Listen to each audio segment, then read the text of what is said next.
Oke, baik, bismillahirrahmanirrahim. Assalamualaikum warahmatullahi wabarakatuh.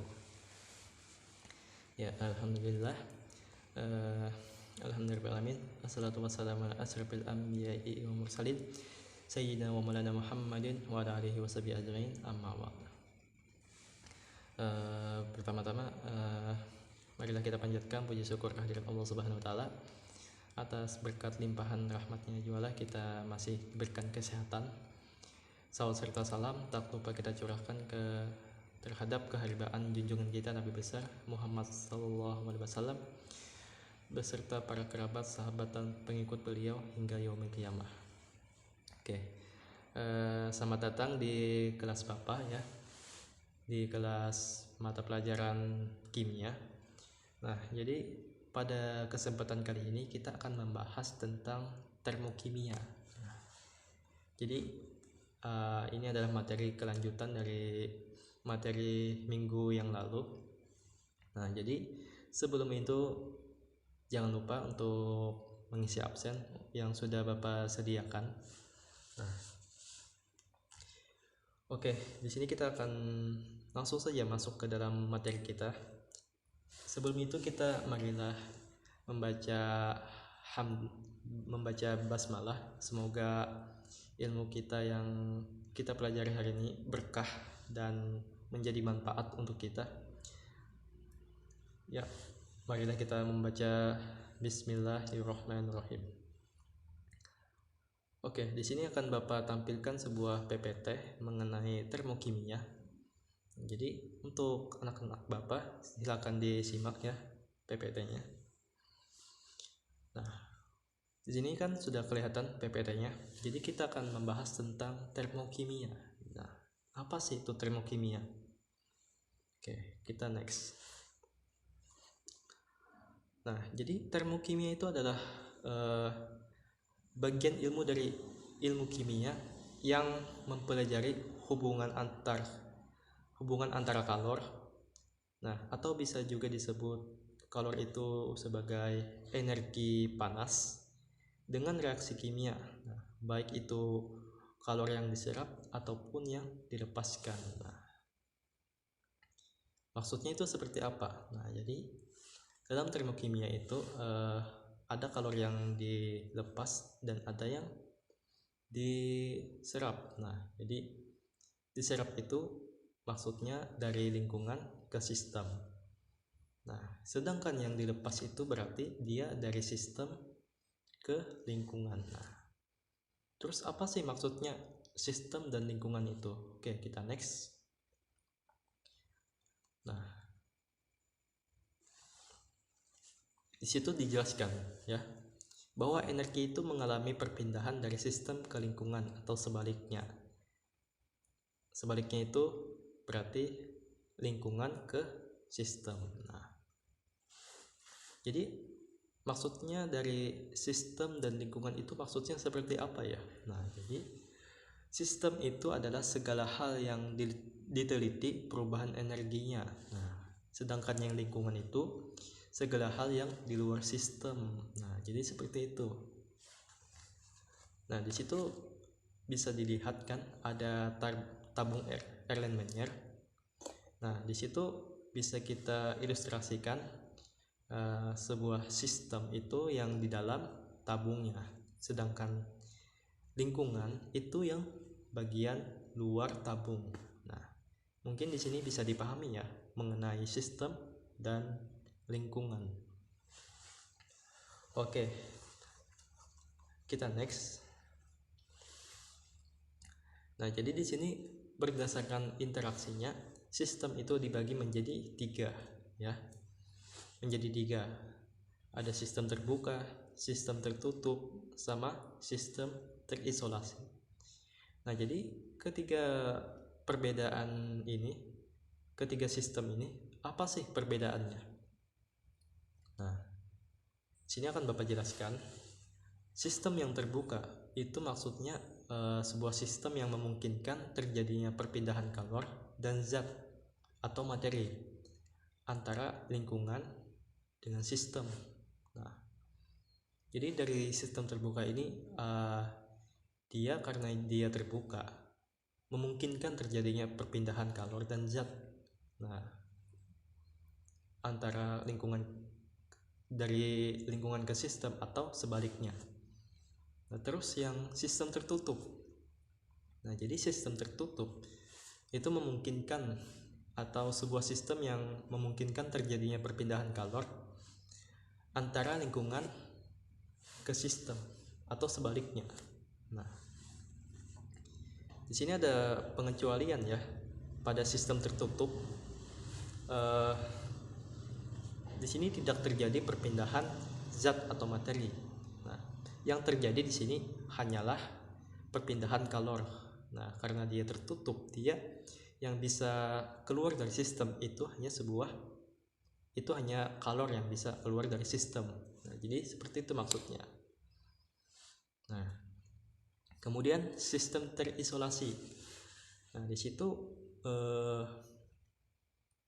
jadi maksud dari sistem terisolasi itu maksudnya adalah sebuah sistem yang tidak memungkinkan terjadinya perpindahan kalor dan zat antara lingkungan ke sistem atau sebaliknya.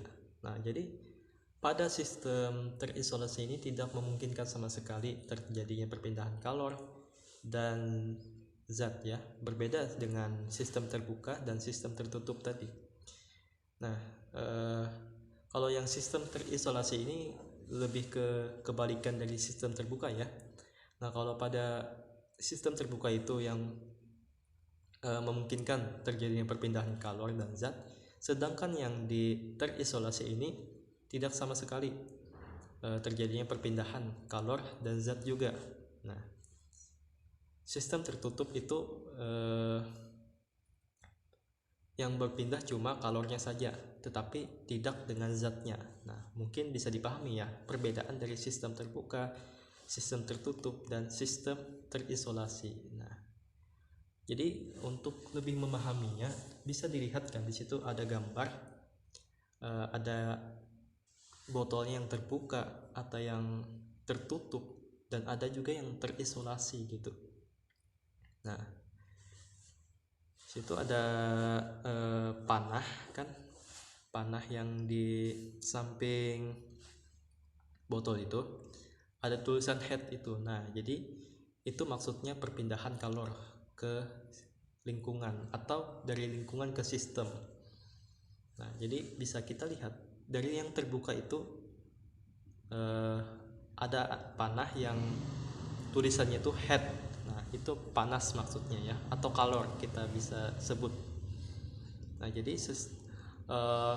kalornya itu bisa berpindah melalui dinding sistem. Nah, pada yang sistem tertutup itu cuma kalor saja yang dapat berpindah. Nah, dia melalui dinding sistemnya juga untuk bisa berpindah dari sistem ke lingkungan atau sebaliknya, lingkungan ke sistem. Terus yang terisolasi ini dia tidak sama sekali terjadi perpindahan kalor, makanya tidak ada tanda panahnya gitu. Tanda panah seperti sistem tertutup, sistem terbuka. Nah, jadi dia benar-benar tidak bisa disentuh atau berinteraksi dengan, diibaratkan tuh dia tidak bisa berinteraksi dengan dunia luar gitu, atau dunia luar tidak bisa berinteraksi dengan apa yang di dalam tabung tersebut. Nah, di sini kita bisa ambil contoh ya. Untuk sistem terisolasi itu seperti termos air. Nah, jadi kan termos air itu fungsinya untuk menyimpan atau menjaga air panas supaya tetap terjaga panasnya. Nah, jadi seperti itu gambaran dari sistem terisolasi. Oke, kita next ya.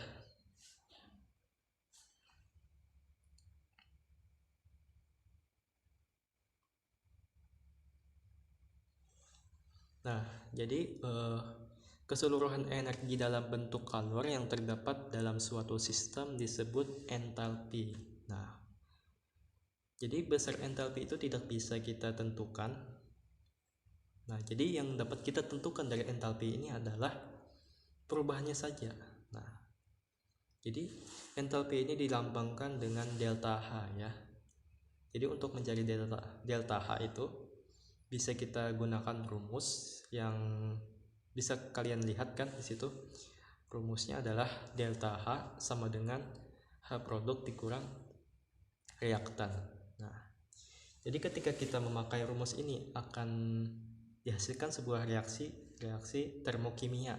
Nah, oke, di sini kita akan terlebih dahulu mengenal apa saja sih reaksi-reaksi yang ada di termokimia. Oke, kita next ya.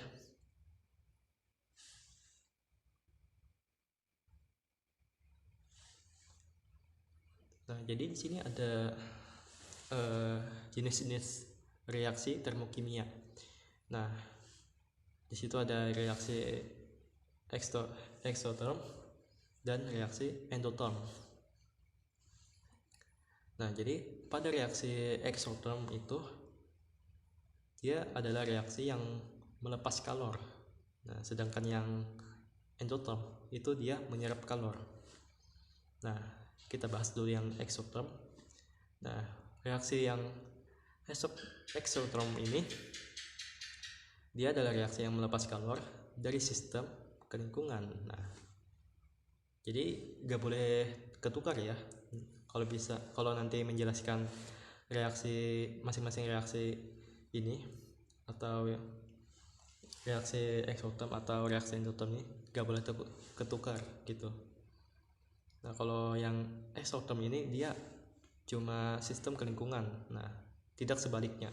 Begitu juga dengan endoterm, dia cuma dari lingkungan ke sistem perpindahannya.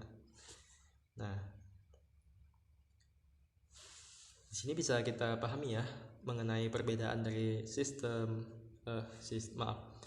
dari reaksi eksoterm dan reaksi endoterm.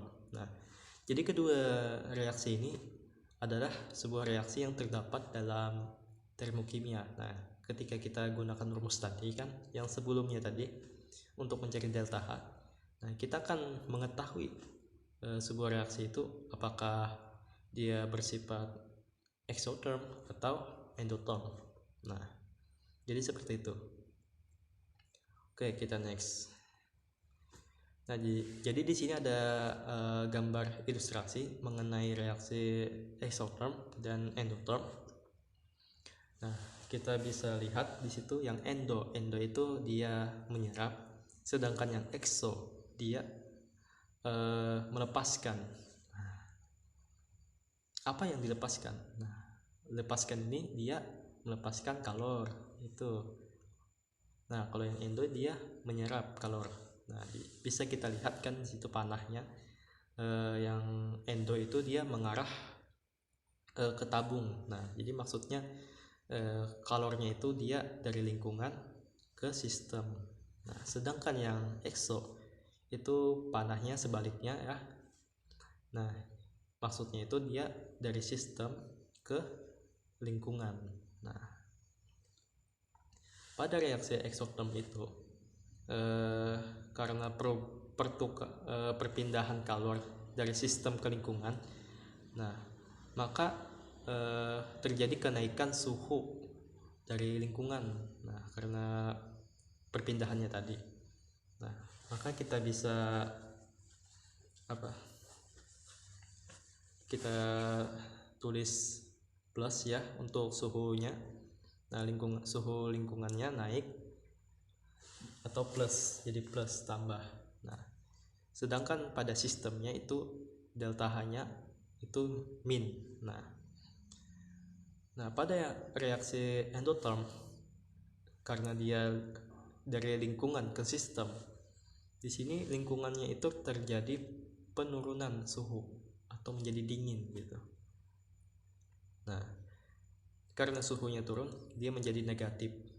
Nah, tetapi pada sistemnya dia menjadi plus, delta H-nya menjadi plus. Nah, bisa dipahami ya, atau bisa dibedakan mengenai reaksi ini. Jadi anak bapak, jadi jangan sampai ketukar reaksi eksoterm dan endoterm ini. Nah, kita next.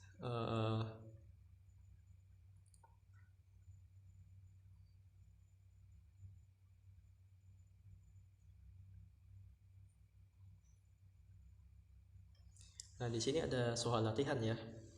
Untuk apa? Soal latihan untuk menguji pemahaman kalian tentang materi kita yang sudah kita bahas tadi. Nah, jadi ada 2 soal. Yang soal pertama, jelaskan perbedaan dari sistem terbuka, sistem tertutup, dan sistem terisolasi. Nah, sedangkan soal kedua, jelaskan perbedaan dari reaksi endotherm dan exotherm. Nah, tentunya jika anak-anak Bapak benar-benar menyimak materi yang sudah disampaikan tadi, insya Allah dapat menjawab soal-soal yang sudah Bapak tuliskan di sini. Nah, untuk bentuk pengumpulan soal latihannya, nanti silakan kalian kumpulkan dalam bentuk scan lalu dibuat PDF. Nah, di sini bisa kalian kumpulkan ke email Bapak. Di situ ada Bapak tulis ansyahardey2001@gmail.com, atau yang nggak punya email bisa kirim secara melewati nomor ponsel atau WA Bapak. Nah, di situ ada tertera nomornya kan. Nah, untuk deadline-nya sampai minggu depan ya, tanggal 19 November 2021. Oke, mungkin itu saja pembahasan kita mengenai termokimia. Nah, karena waktunya terbatas, sebenarnya masih banyak pembahasan tentang termokimia ini. Jadi kita cukupkan dulu untuk hari ini. Semoga apa yang sudah kita pelajari tadi bisa menjadi hal yang bermanfaat untuk kita di kehidupan kita sehari-hari. Oke, sebelum kita tutup pembelajaran kita pada hari ini, marilah kita membaca hamdalah. Alhamdulillahirabbil alamin. Ya, telah berakhir kelas kita pada hari ini. Tetap jaga kesehatan dan tetap jaga pola hidup sehat, dan kita akhiri kelas kita pada hari ini, dan Bapak ucapkan terima kasih dan wassalamualaikum warahmatullahi wabarakatuh.